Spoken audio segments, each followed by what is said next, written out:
चुनाव आज चरम पर पहुंच चुका है। कांग्रेस कहीं पे सफलता प्राप्त कर रही है तो पाकिस्तान उससे प्रफुल्लित हो रहा है। जो देश के दुश्मन हैं वे चुनाव के दौरान मोदी जी के पक्ष में जो माहौल है, इस माहौल को खराब करने का भरसक प्रयास करेंगे। पाकिस्तान से राहुल गांधी को प्रोजेक्ट करने का प्रयास कर रहा है।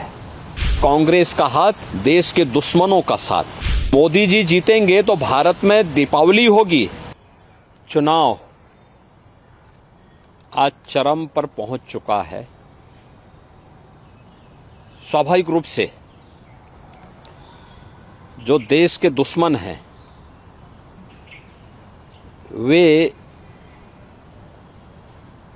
चुनाव के दौरान मोदी जी के पक्ष में जो माहौल है, इस माहौल को खराब करने का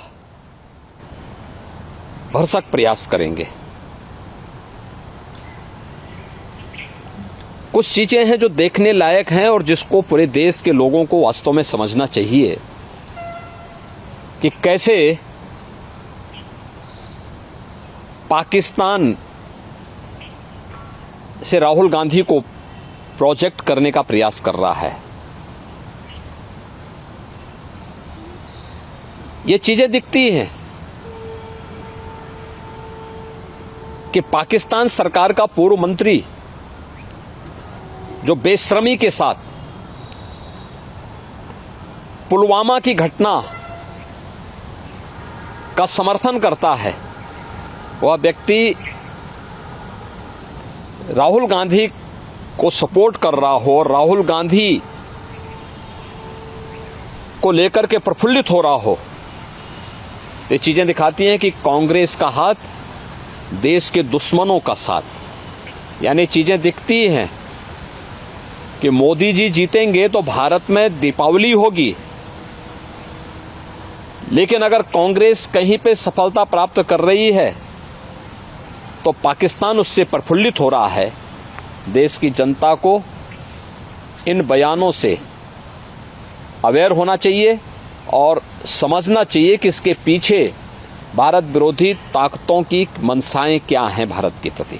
सर, हम कह सकते हैं कि पूर्व में कांग्रेस का चूंकि बहुत अलगाववादी शक्तियों से, या हम कह सकते हैं कुछ ना कुछ समर्थन उनको कहीं ना कहीं से रहा, इसी वजह से आज पाकिस्तान से इस तरीके के बयान आए। क्योंकि पूर्व में देखिए कांग्रेस आजादी के बाद अपने मार्ग से भटक गई। उसने अपने स्वार्थ के लिए पहले देश का विभाजन किया, फिर अपने राजनीतिक स्वार्थ के लिए वह देश के अंदर जिस प्रकार की तुष्टीकरण की नीतियों को उसने आगे बढ़ाया था, तुष्टीकरण की नीतियों का दुष्परिणाम था देश के अंदर अलगाववाद और उग्रवाद चरम पर पहुंचा। कांग्रेस सरकार की भ्रष्ट नीतियों के कारण देश के अंदर नक्सलवाद भी तेजी के साथ फैला था। वह तो मोदी जी पिछले 10 वर्ष के अंदर जो उन्होंने कार्य किए हैं, उसके कारण आतंकवाद, नक्सलवाद और उग्रवाद को नियंत्रित किया जा सका है। और एक जो सकारात्मक माहौल देश के अंदर बना है, विकास का माहौल बना है, गरीब कल्याणकारी योजनाओं के बारे में बेहतर माहौल बना है और प्रत्येक अंतिम पायदान पर बैठे हुए व्यक्ति को भी शासन की योजना का लाभ मिल रहा है। स्वाभाविक रूप से आम जनमानस का रुझान इन सभी बातों को लेकर के मोदी जी के पक्ष में है, मोदी जी के समर्थन में है। और हमें विश्वास है कि कांग्रेस की विभाजनकारी तुष्टीकरण की नीतियों से देश की जनता कांग्रेस और इंडी गठबंधन को जोरदार जवाब देकर के उनकी मंशाओं पर पानी फेरने का काम करेगी और मोदी जी के नेतृत्व में भारतीय जनता पार्टी और एनडीए प्रचंड बहुमत के साथ फिर से देश के अंदर सरकार बनाएगी।